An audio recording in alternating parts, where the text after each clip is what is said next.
Welcome back to Slow Your Roll, episode 2. And we got an unbelievable slate of things to talk about today.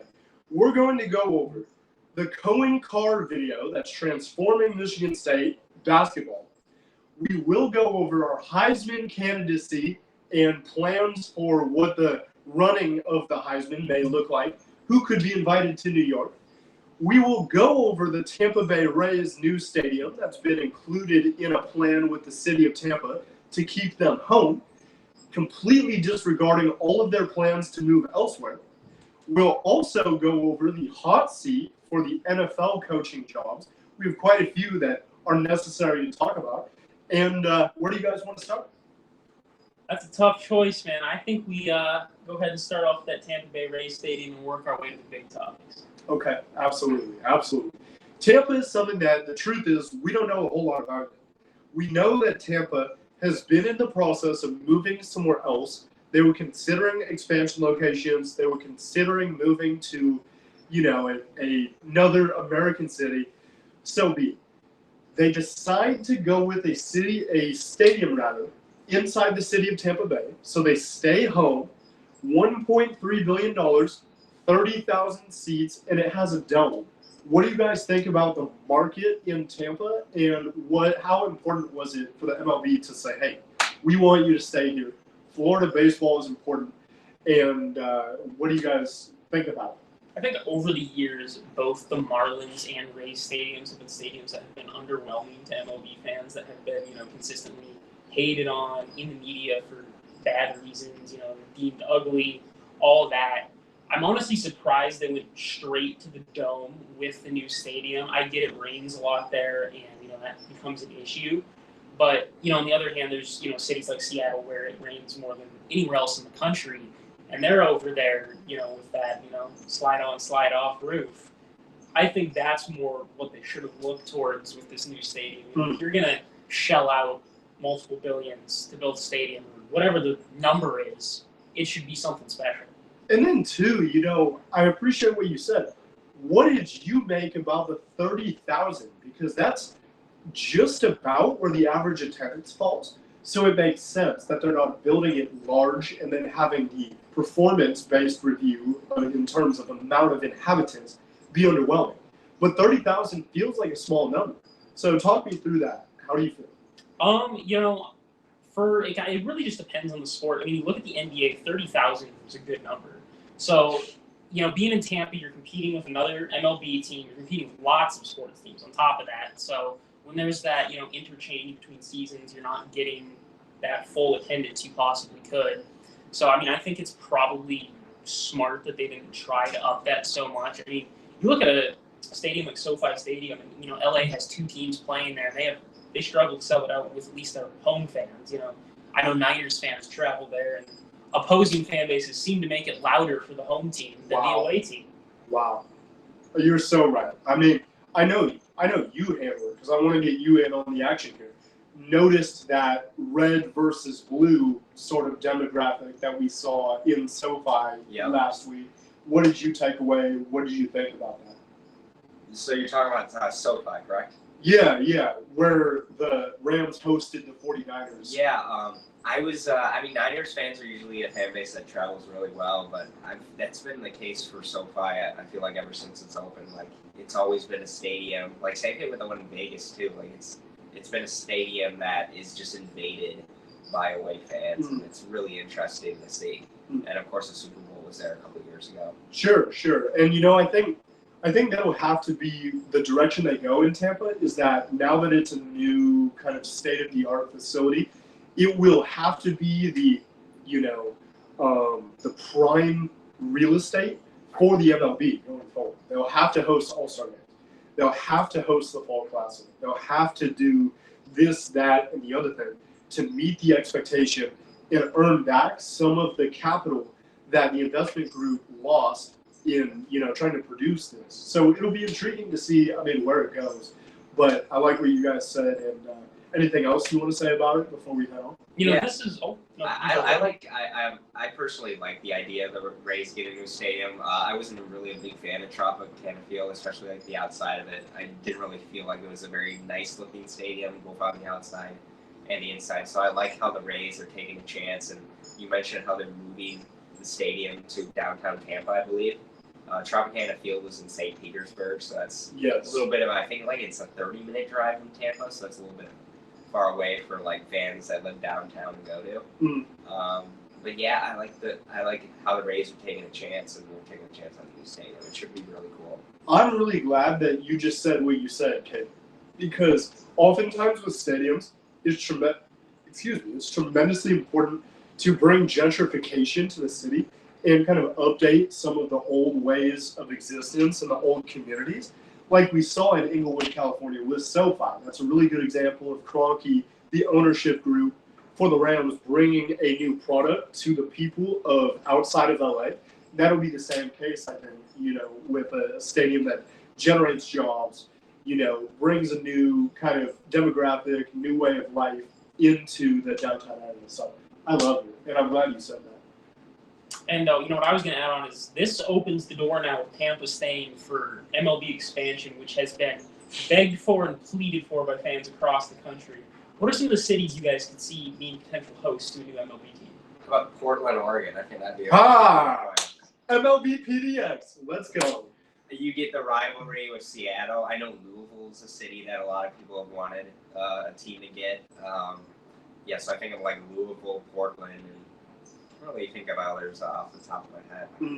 Absolutely. I'm trying to think. I would love to see an MLB team head to Nashville. Yeah. And that's a fan base that has consistently said they want a team there. That's one that because Vanderbilt is the premier destination for collegiate baseball. That's right. Yeah.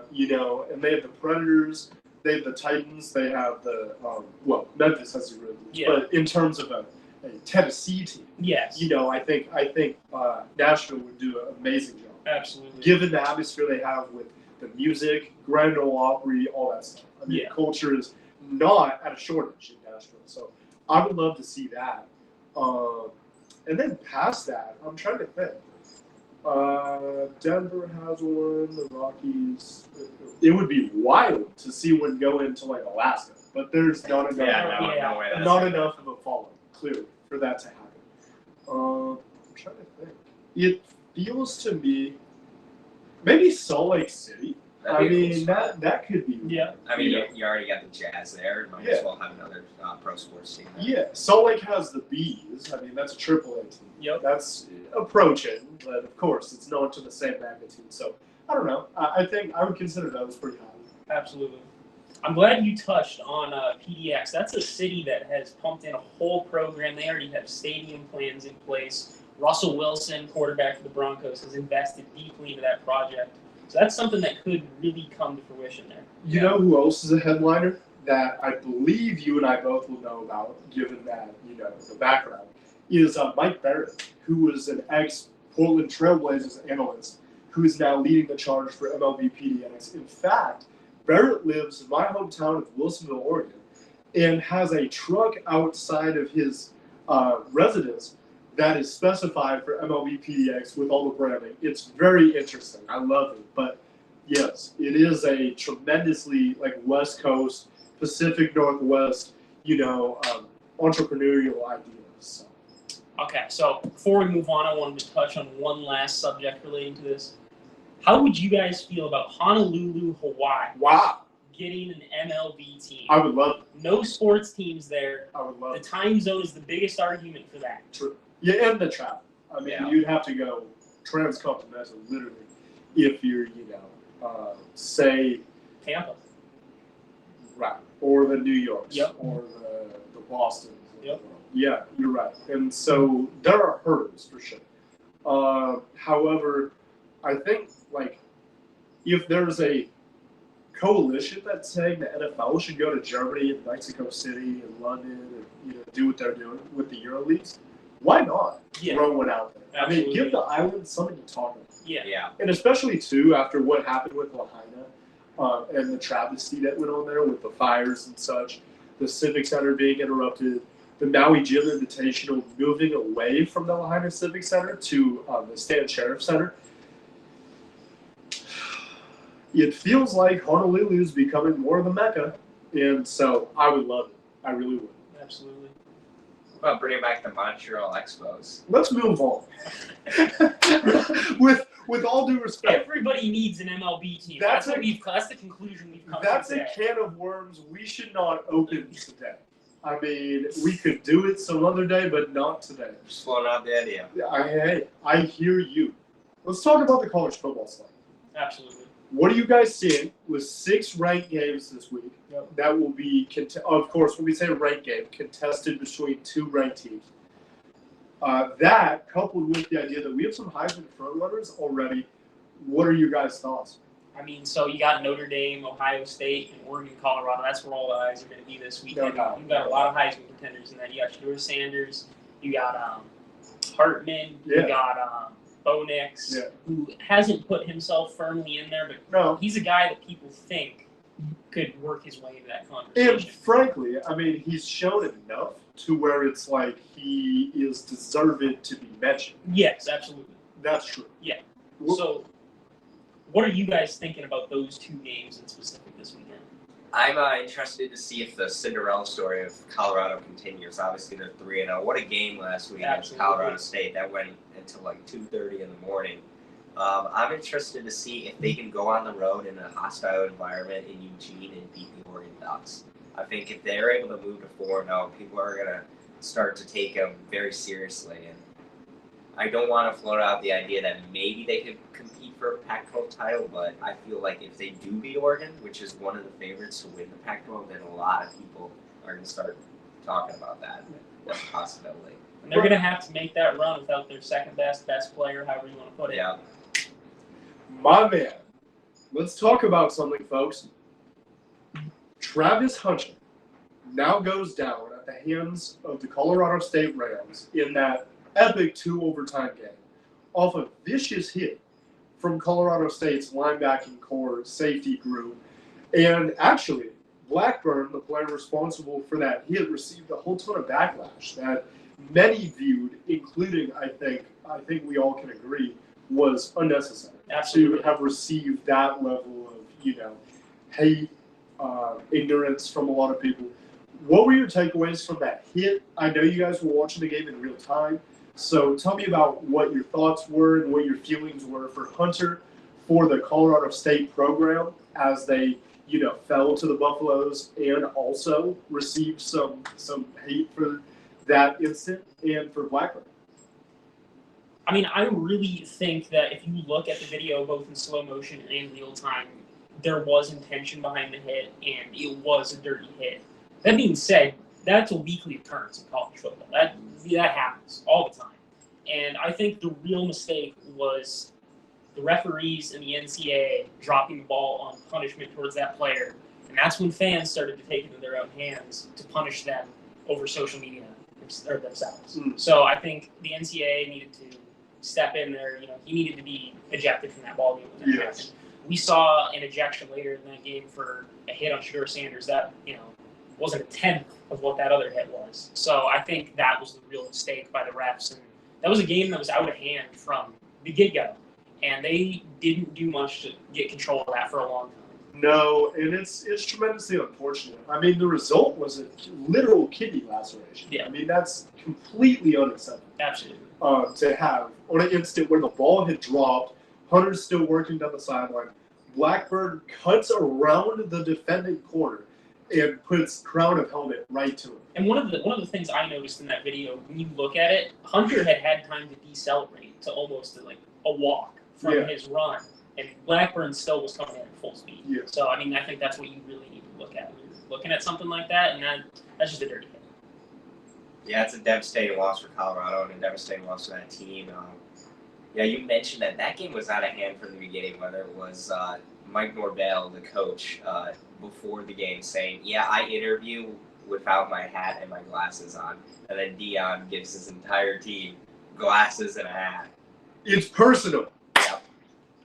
You know, and I've already seen some headlines this week about bringing up old comments from Dan Lanning speaking. Yeah. How was Colorado going to the Big 12 before Deion was there? Keep in mind. And I quote, I don't remember what they've won to affect this conference. Absolutely. We'll see. Yep. We'll see. We'll see. So it appears to be a trend. Every week's going to be personal for them. Yeah, and by the way, frankly, I believe that's going to work to their advantage. Yeah. It already has a few Yeah, it times. worked last week. And you know what? Wow. I mean, what was going through you guys' head? I wanna fixate on this. Shedeur Sanders leads a 98-yard touchdown drive to close out the game, or rather to tie it, to go into overtime. And you know, there's subject about how he drives a Rolls-Royce Cullinan. He's worked with Tom Brady, and actually in his presser he said Brady mode. This is what I flipped into. What did you see from Sanders in that case? You know, the one thing that went through my head, I think what was going through most people's head was, Heisman, Colorado's real, that type of thing. I think that's what was going through people's head. But the one thing that came to mind for me during that drive was, this is an NFL quarterback. Yep. Absolutely. He's going to succeed at the next level soon. Yeah. I know Deion's saying he's not going to go. Yeah, I'm glad you but brought that up. That is a good NFL quarterback that can handle himself under pressure. I have not seen somebody look so calm under that amount of pressure that early into their Power 5 career. Yes.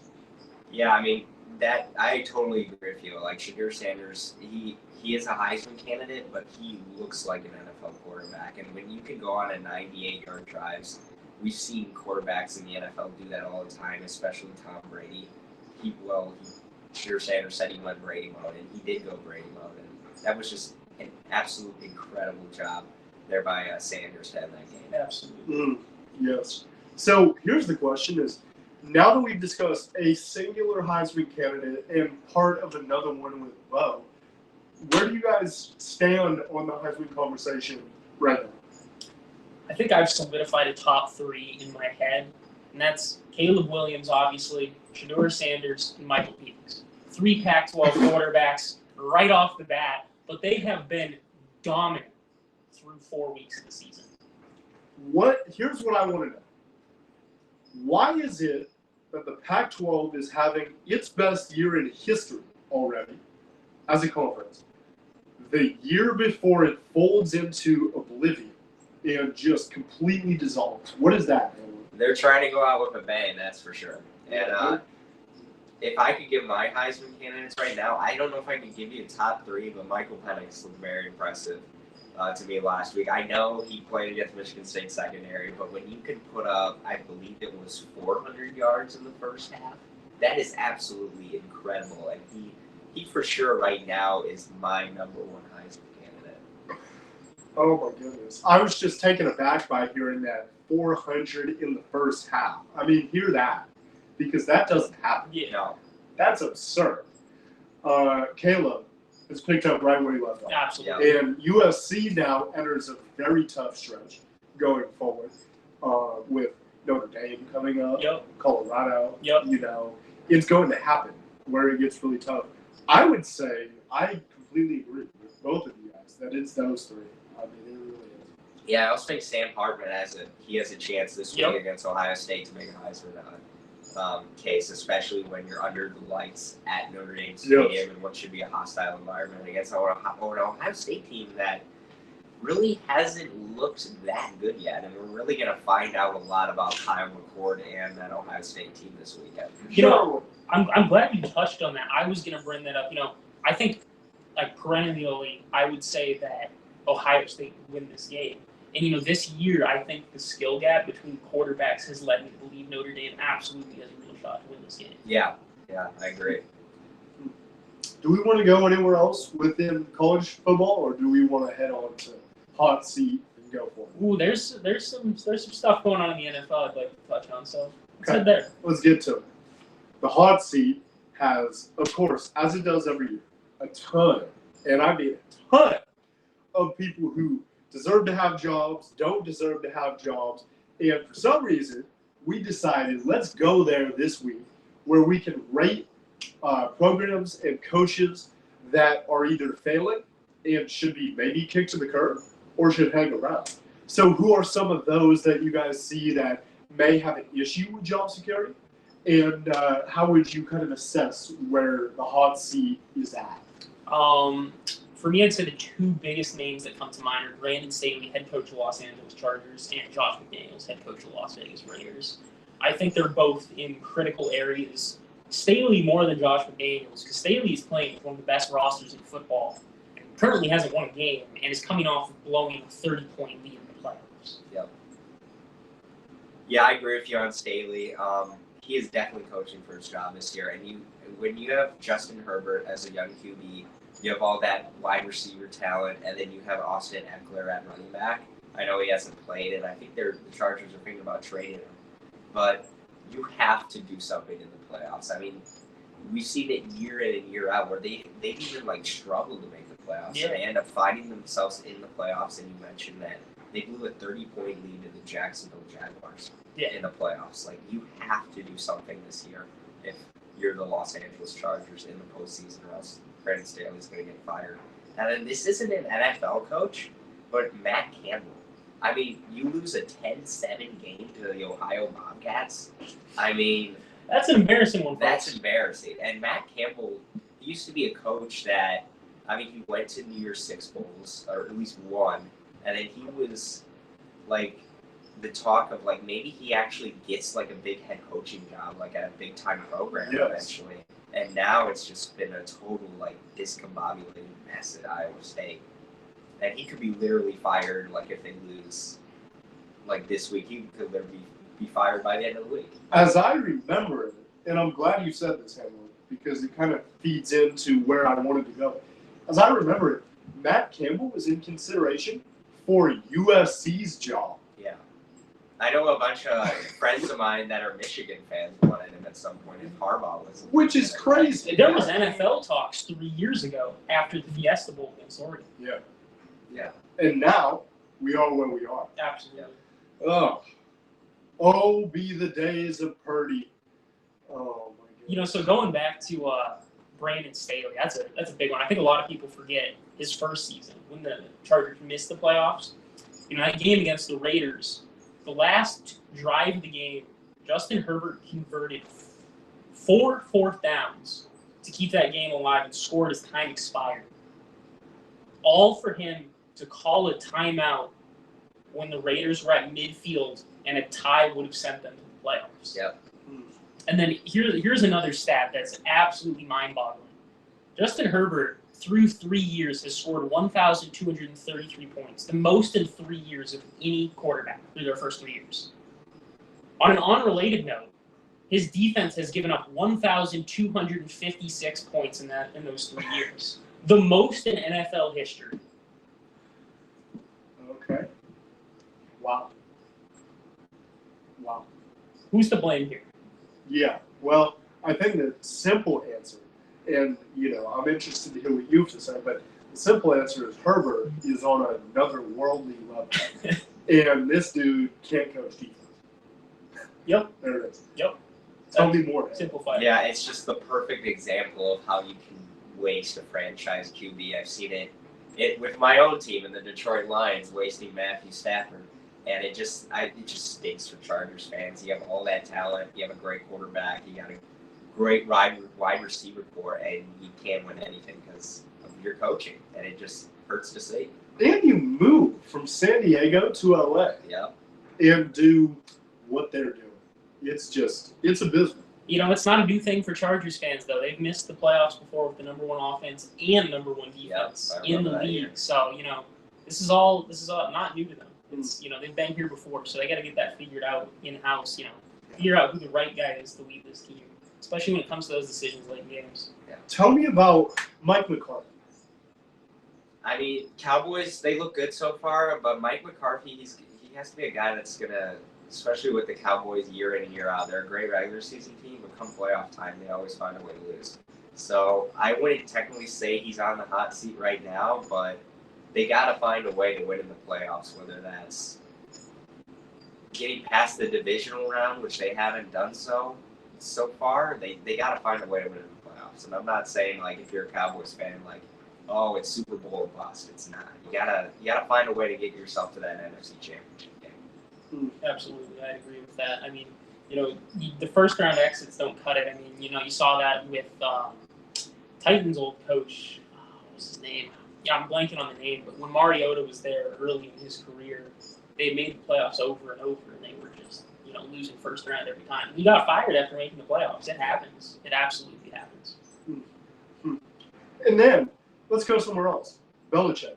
Yeah. Honestly, you bring up a great point on Bill Belichick. I mean, for years, like after Brady left, we all had this conversation. Okay, who can win first, Brady or Belichick? And then Brady proven that he was the one that was going to win without Belichick. And I guess my question to both of you guys: have we seen, or is this going to be Belichick's final year in New England? Because it certainly looks like it might be. I think the real problem with Belichick isn't his coaching. I think it's his drafting. I think his drafting is abysmal, and I think that's what's created the situation that they're in. I could see him staying there, but taking on less of a role in terms of front office moves and drafting and all that. Handing those duties off to somebody in the scouting department or somebody else. I think that is a direction I could see the Patriots going in. Yeah, you gotta give it to someone that can draft well and is not the head coach, that has the experience, bring in a good GM and be able to build a team around Mac Jones that can compete for not only a division but maybe a conference championship. Or finding out if Mac Jones is even that guy. Yeah, exactly. They tried that last year with Billy Zappi, and then they kind of had this switch back and forth between Zappi and then Mac Jones, and then they finally decided to go with Mac Jones. Absolutely. How do you suppose that New England was able to do what they did with Brady and with the semblance of talent they had? Where did that come from, and how is it different now than it was? I mean, the league's definitely different in terms of play style, top to bottom, so I don't think it's super comparable in that way. And, you're asking how did that happen? I mean, Tom Brady's a 6th-round draft pick. He's the greatest player of all time. So I don't think that's a question that anyone knows the answer to. How did that happen? How did this 6th-round pick become this guy? I think that's just one of those generational players that comes along and it's different. And it's like Mahomes. The Chiefs are always going to be good with Mahomes, the quarterback. It doesn't matter who they put out there. I mean, they still almost won that first game of the season against the Lions with his receivers practically throwing the ball to the other team. Yep. Oh my goodness. Wow. Yeah, I just think Brady is that guy. I mean, he's the greatest quarterback of all time and greatest player maybe in NFL history just because of that. I mean, he made the Patriots. I do think that Bill Belichick contributes to that a little bit, but I do feel like it was mostly Brady that was the reason why they won those 6 Super Bowls. Yeah. Yep. Having guys like Randy Moss come through at times doesn't put a damper on things. They had some people on defense. Yeah. I mean, let's not fault that. Absolutely. By any stretch. Where else do we want to go today? I'd like to do a rookie rundown on the NFL. Who has impressed you guys? How about Jaden Reed? 2 touchdowns Yep. for the Packers last week, and then I'm gonna botch his name, but for the Rams, what's his name? Puka Nacua, out of nowhere. He has been a great replacement for Cooper Kupp, and he's looked like one of the best rookie wide receivers out there so far.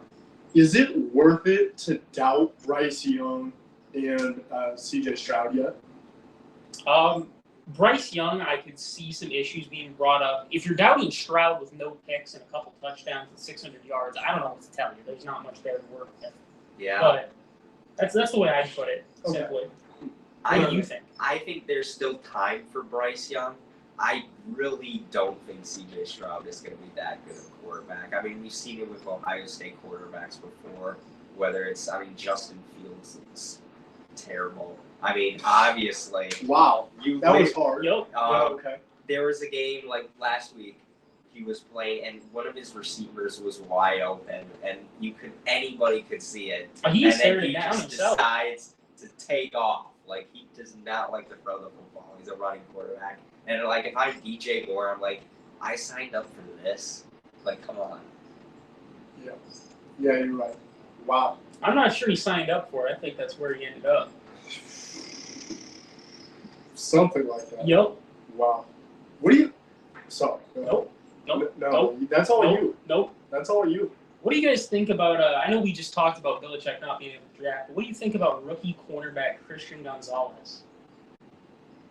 Allowed no receptions from Tyreek Hill last week and had a pick well covering. Yeah, he's looked good so far. He's been one of the best defender rookies that we've seen so far, and that's a great acquisition for the Patriots. So Absolutely. far. He should be really good. You know, I love the kid out of Oregon. I really do. I mean, his physical stature is virtually touched by anybody else, which is a lot to be said about that. And hey, if he can play, if Belichick is still having his value set established, Patriot way, and here's how you approach the game, he can become something. I believe that. Absolutely. I think that he'll, this is one of the ways that Belichick can contribute, is helping Gonzalez reach that next level. Right? Absolutely. So we'll see. Absolutely. But so far, you're right. I mean, to have done that and, have the body of work against a receiver like Hill, who has exploded otherwise. Wow. Let's stay in that division, though. Let's talk about the Jets quarterback situation. Oh, boy. I feel bad for Garrett Wilson. I'll just say that. Yeah.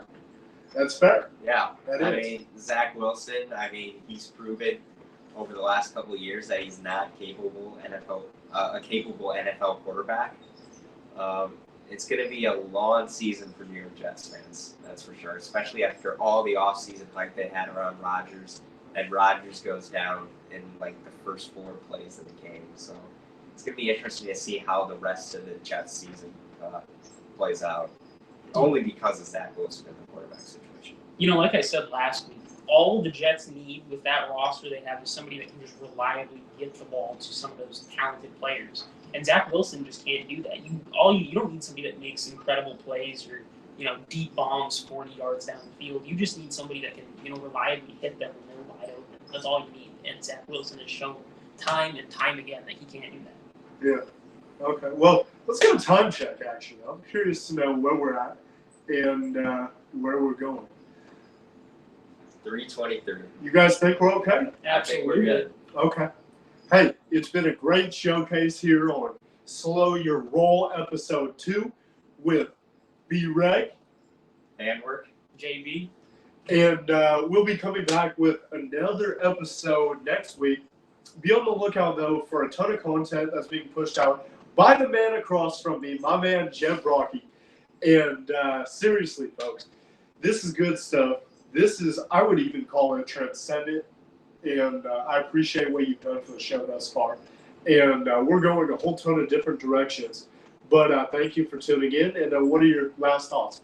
Check out all the socials, Twitter, Instagram, TikTok, all that. Follow those up, and there'll be some exclusive content on there. Yeah, what he said. Amen. Have a great day, everybody.